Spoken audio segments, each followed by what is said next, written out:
ඔන්න යාළුවනේ අද මම ඔයගොල්ලන්ට අරන් ආවා ෆුජි ගිනිකන්ද ගැන පොඩි විස්තරයක්. ඔයගොල්ලන්ට මේ channel එක subscribe කරලා තියාගන්න පුළුවන්. දිගට මේ වගේ වීඩියෝස් ගේන්න.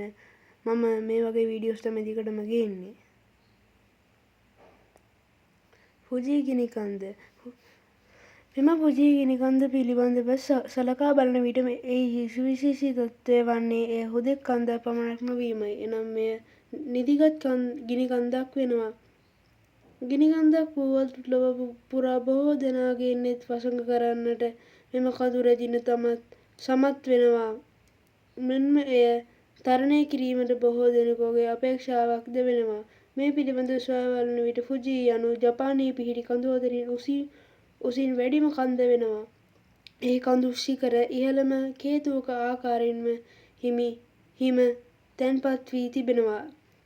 එය තනිව පිහිටි කන්දක් වන අතර එහි ගිනිකඳු විවර 3ක්ද පිහිටා තිබෙනවා. නමුත් මේ වන විට ඒවා අක්‍රීය තත්ත්වයේ පවතිනවා.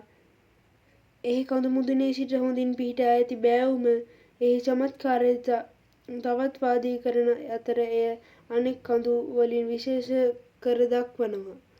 ස්තුතියි මගේ channel එක subscribe කරන්න යාළුවනේ. මම අදට යනවා.